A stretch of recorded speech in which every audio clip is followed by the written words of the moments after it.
नमस्कार, स्वागत है आप सभी का मेरो छत्तीसगढ़ में। मैं हूं आपके साथ सुनील चौहान। मुफ्त की रेवड़ी कल्चर पर छत्तीसगढ़ में सियासत गर्म हो चुकी है। सत्ता पक्ष और विपक्ष के बीच जमकर आरोप प्रत्यारोप हो रहा है। कांग्रेस आने वाले चुनाव में इन्हीं मुद्दों पर चुनाव लड़ेगी और जनता के बीच जाकर इसी के आधार पर वोट मांगेगी। बीजेपी कांग्रेस को फ्री रेवड़ी कल्चर को लेकर घेर रही है। ये रिपोर्ट देखिए।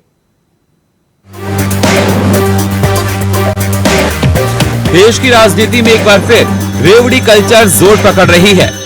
राजनीतिक दलों को मतदान को लुभाना पहली प्राथमिकता बनता जा रहा है, मगर देश में छत्तीसगढ़ एक नए मॉडल के तौर पर सामने आ रहा है, जहां रेवड़ी के साथ साथ रोजगार के भी अवसर मुहैया कराए जा रहे हैं, ताकि आम लोग आर्थिक तौर पर सबल तो बने ही, साथ में अर्थव्यवस्था का पहिया भी तेज गति से दौड़ता हुआ नजर आए। देश में चाहे लोकसभा चुनाव हो या राज्य के चुनाव, उनके करीब आते ही सरकारें खजाने का मुंह खोलने लगती हैं और सौगातों की बरसात करने में नहीं हिचकती। छत्तीसगढ़ में पिछले कुछ समय से लगातार राज्य की कांग्रेस सरकार द्वारा प्रदेश की जनता के लिए नई नई योजनाएं और रोजगार के अवसर प्रदान किए जा रहे हैं, जिनकी चर्चा सब तरफ हो रही है। पिछले चुनाव में बीजेपी के गुजरात मॉडल की तरह ही कांग्रेस इस बार छत्तीसगढ़ मॉडल को प्रमोट कर रही है। कांग्रेस इस बार 5 राज्यों में प्रचार के लिए छत्तीसगढ़ मॉडल को लेकर जाने वाली है। यहाँ की योजनाओं के नाम पर जनता से वोट मांगने की कोशिश करेगी। हालांकि कांग्रेस के इस प्लान पर बीजेपी ने निशाना साधना शुरू कर दिया है। छत्तीसगढ़ मॉडल पर वरिष्ठ भाजपा नेता धर्मलाल कौशिक ने कहा कि इनके गठबंधन के लगातार विवादित बोल सामने आ रहे हैं। सनातन संस्कृति को खंडित करने का काम किया जा रहा है। भूपेश बघेल का छत्तीसगढ़ मॉडल फेल हो चुका है। इनको वन नेशन वन इलेक्शन पर सहमति देनी चाहिए, उसके बाद छत्तीसगढ़ मॉडल के आधार पर चुनाव लड़ना चाहिए। परिवर्तन आया है यहाँ के जीवन में। किसान, मजदूर, आदिवासी, वनांचल में रहने वाले, जो तेंदुपत्ता तोड़ने वाले, इनके जीवन में जो परिवर्तन आया, उसके बाद साथ साथ जो शिक्षा है, स्वास्थ्य है, रोजगार है, इसके लिए युवाओं के लिए जो काम किया है, तो इसके बड़ा व्यापक प्रभाव पूरे देश में पड़ा है। क्योंकि आज लोग महंगाई से, बेरोजगारी से त्रस्त हैं। ऐसे समय में आम जनता के जेब में पैसा डालना सरकार के द्वारा, और थोड़ा बहुत नहीं, छत्तीसगढ़ जैसे छोटे राज्य में 1,75,000 करोड़ रुपया सीधा आम जनता के खाते में गया है। इसकी चर्चा तो है ही है, और इस मॉडल की भी चर्चा, और यही कांग्रेस का सिद्धांत भी है कि आम जनता को ताकतवर बनाना। अब तो ये स्पष्ट है और भूपेश सरकार भ्रष्ट है। आज लोग कह रहे हैं, छत्तीसगढ़ के गांव-गांव में ये नारा लग रहा है। एक तरफ कांग्रेस कहती है कि भूपेश है तो भरोसा है, लेकिन जनता कह रही है कि भूपेश है तो भरोसा है, और छत्तीसगढ़ के गांव-गांव में भ्रष्टाचार को इस कांग्रेस सरकार ने परोसा है। आने वाले समय में जनता इन भ्रष्ट कांग्रेस की सरकार को इस चुनाव में सबक सिखाएगी और उसको असली जगह बताएगी। अब देखना होगा 2 महीने बाद होने वाले विधानसभा चुनाव में छत्तीसगढ़ की आवाम किसको चुनती है, रेवड़ी कल्चर देने वालों को या बीजेपी को। ये तो आने वाला वक्त ही बताएगा।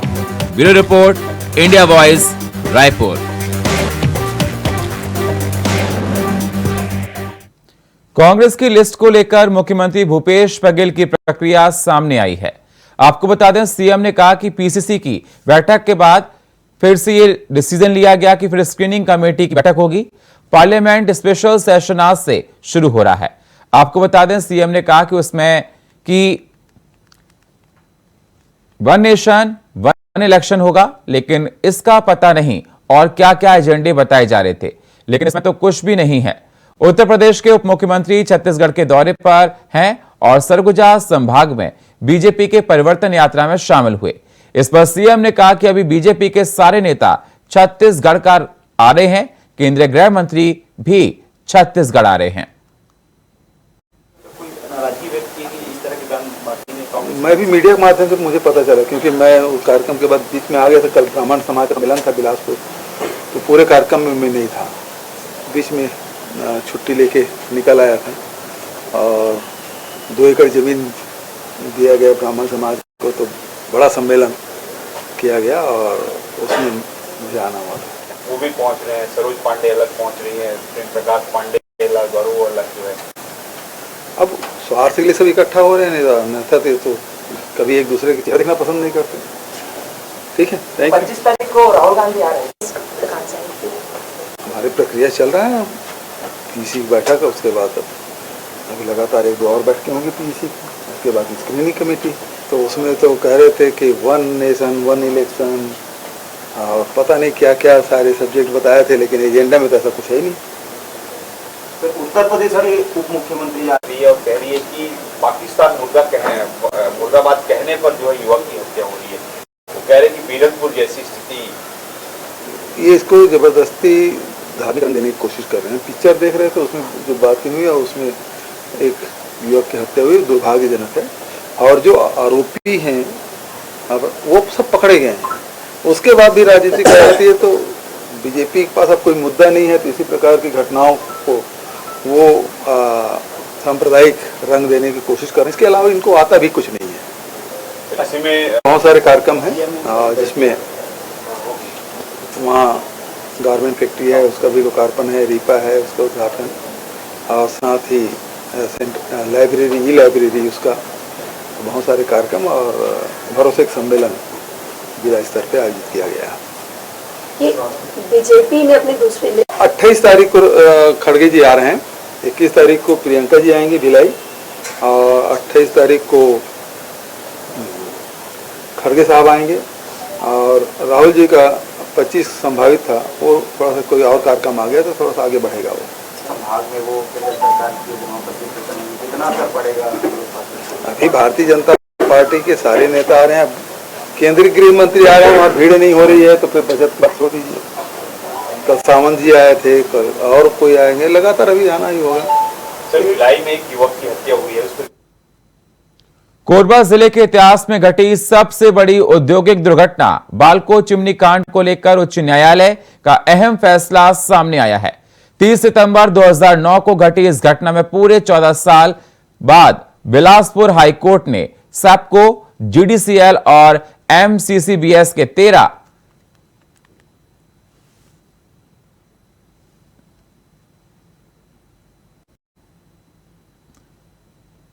अधिकारियों के खिलाफ मुकदमा चलाने का आदेश दिया गया है और हाथ से मारे गए मजदूरों को न्याय मिलने की उम्मीद भी जताई गई है।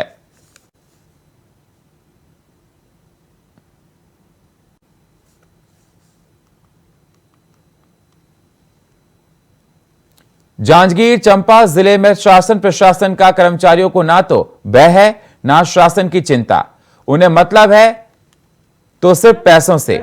ऐसा एक वीडियो सोशल मीडिया पर वायरल हो रहा है जिसमें अकलतरा ब्लॉक में अकलतरी गांव का पटवारी किसान से केसीसी लोन के दस्तावेज पर हस्ताक्षर करने के बदले 5,000 रुपए की मांग कर रहा है और पैसे नहीं देने पर किसी भी हालत में लोन नहीं दिलवाने को निकालने की बात कह रहा है, धमकी दे रहा है। जानकारी के मुताबिक पटवारी ने नारायण सिंह की 1.5 एकड़ जमीन के लिए किसान क्रेडिट कार्ड से लोन निकालने के लिए दस्तावेज तैयार करने के लिए अपने कार्यालय बुलाया था। वहीं दस्तावेज में दस्तखत करने के बदले 5,000 रुपए की मांगी। वहीं पटवारी के इस मांग पर किसान के बेटे ने विरोध किया और शासन की योजना का हवाला देते हुए पटवारी से दस्तावेज पास करने की मांग की, जिस पर तहस में आकर पटवारी ने किसान को कार्यालय में भगा दिया और किसी से भी शिकायत करने पर कोई कार्रवाई नहीं होने की धमकी दी। इस वीडियो के वायरल होने के बाद पटवारी के इस कारनामे की चर्चा सामने आई है और हर जगह की जा रही है। चल एक साथ चल, गरीब किसान करता है, लूट देता है पैसा ला, हर चीज के पैसा, पर्ची में नाम जोड़ के पैसा ले देता है, हर चीज के पैसा ले देता है। कोरबा के जेजेपुर ब्लॉक में खस्ताहाल सड़क को लेकर ग्रामीणों ने मुख्य मार्ग पर चक्का जाम कर दिया। लोगों का आरोप है कि सड़क निर्माण के समय भ्रष्टाचार के कारण से सड़क की हालत हुई है, जिसके कारण से कई बार हादसे हो चुके हैं। बावजूद इसके प्रशासन की आंखें अभी तक नहीं खुली हैं। इसके चलते मजबूरन चक्का जाम करना पड़ा। आपको बता दें, ब्लॉक में तुषार बोरसरा से होकर मालखावरदा जाने वाली सड़क की हालत खराब है। इसके चलते ग्रामीणों में भारी आक्रोश है।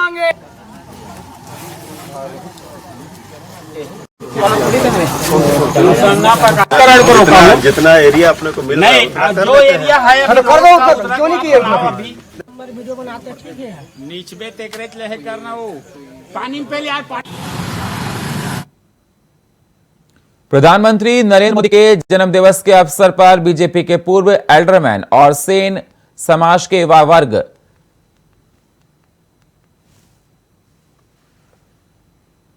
बारह से अध्यक्ष प्रतीक उमरे द्वारा दुर्ग जिला चिकित्सालय में 17 सितंबर को पैदा होने वाले 12 से ज्यादा बच्चों को चांदी के सिक्के बांटे गए, जिसके लिए उन्होंने पहले ही घोषणा कर दी थी। आपको बताएं, यह अनूठा योगदान है, आयोजन है। ये पहली बार है जब किसी प्रधानमंत्री के जन्मदिवस के अवसर पर चांदी के सिक्के बांटे गए हों, जिससे लोग काफी खुश दिखाई दे रहे हैं और प्रधानमंत्री के दीर्घायु होने की भी कामना कर रहे हैं। तो आपको बता दें, 17 सितंबर जो प्रधानमंत्री का जन्मदिन होता है, उनके जन्मदिन के उपलक्ष्य में जो बच्चे उस दिन पैदा हुए उनको चांदी का सिक्का दिया गया। 12 से ज्यादा बच्चों को बांटे गए चांदी के सिक्के। दुर्ग में तस्वीरें आप देख सकते हैं। उसके बाद परिजनों ने बताया और सभी ने प्रधानमंत्री के दीर्घायु होने की कामना की।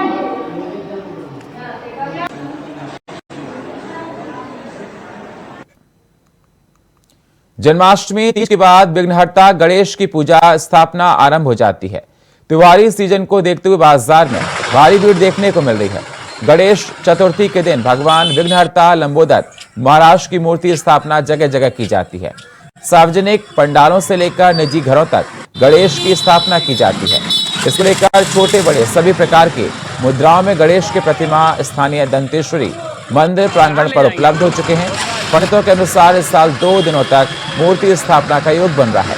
हिंदू पंचांग के अनुसार भगवान गणेश की स्थापना के बाद से सभी प्रकार के मांगलिक कार्य शुरू हो जाते हैं।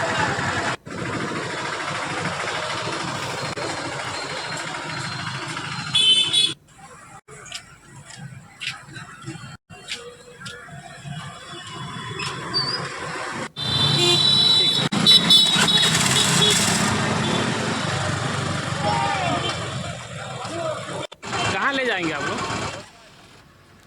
पूरे देश के साथ ही कोरबा जिले में 18 सितंबर को गणेश उत्सव का आगाज होने वाला है, जिसके लिए कई गणेश उत्सव समितियों द्वारा तैयारियां तेज कर दी गई हैं।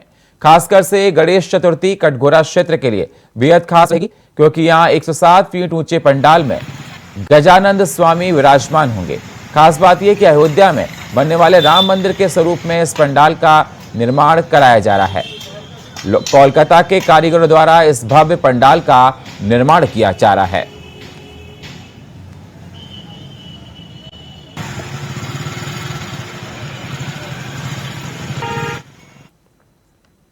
धमतरी शहर में स्वच्छता सेवा पखवाड़ा रैली की शुरुआत नगर पालिका निगम से की गई, जिसमें शहर के अनेक जगहों से होते हुए नगर को स्वच्छ बनाने के लिए जागरूकता रैली निकालकर मकई गार्डन के पास श्रमदान किया गया, जिसमें निगम के अधिकारी, कर्मचारी, जनप्रतिनिधि और तमाम समाजसेवी संस्था के लोग भी इसमें शामिल हुए। शहर को स्वच्छ बनाने के लिए प्रतिबंधित पॉलीथीन का इस्तेमाल रोकने, जिसमें प्रमुख बाजार, पर्यटक स्थलों के आसपास की दुकानें, बांधों के आसपास के क्षेत्र को स्वच्छ बनाने के साथ ही सिंगल यूज प्लास्टिक का उपयोग न करने के लिए जागरूक किया गया। इस दौरान आम नागरिकों से शहर को स्वच्छ और सुंदर बनाने की अपील भी की गई। स्वच्छता जागरूकता के बड़े लोगों ने भाग लिया।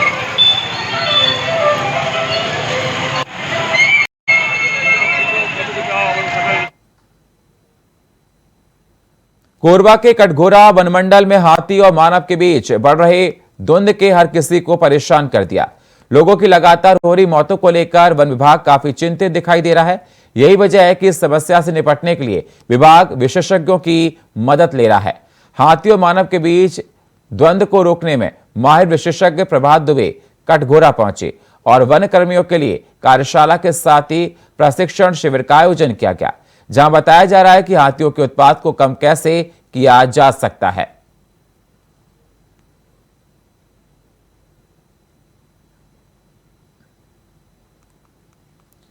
पुलिस अधीक्षक नारायणपुर पुष्कर शर्मा के नेतृत्व में नारायणपुर पुलिस द्वारा बुनियादी पुलिसिंग की कार्रवाई किया जा रहा है।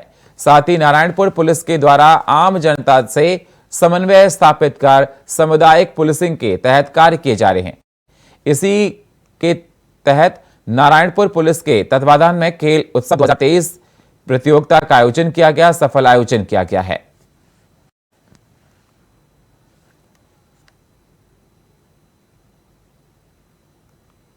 छत्तीसगढ़ प्रदेश युवा कांग्रेस के प्रभारी राष्ट्रीय महासचिव पलक वर्मा और छत्तीसगढ़ युवा कांग्रेस के प्रदेश अध्यक्ष आकाश वर्मा के निर्देश पर शहर में देश के प्रधानमंत्री नरेंद्र मोदी के जन्मदिन के अवसर पर राष्ट्रीय बेरोजगार दिवस के रूप में मनाया गया। इस दौरान देश के समक्ष बेरोजगार युवाओं की पीड़ा को रखा गया। मोदी के जन्मदिवस के अवसर पे मोदी। यूपी के डिप्टी सीएम केशव प्रसाद मौर्य ने छत्तीसगढ़ बीजेपी की परिवर्तन यात्रा में बलरामपुर में शामिल हुए। इस दौरान उन्होंने जनसभा को संबोधित करते हुए कहा कि कांग्रेस की सरकार कमीशनखोरी और भ्रष्टाचार में लिप्त है। यहाँ भ्रष्टाचारियों के यहाँ छापे पड़े तो सरकार में बैठे लोग बिलबिला रहे हैं। आपको बता दें, और उन्होंने कहा कि छापे की जरूरत नहीं पड़नी चाहिए। छत्तीसगढ़ में कोल स्कैम हो रहा है, तो गोबर खरीदी में घोटाला हो रहा है। कांग्रेसियों की कमेटी बनाकर गोबर खरीदी में घोटाला किया जा रहा है। कांग्रेस का चरित्र CCC कमीशन करप्शन क्राइम वाला रहा है।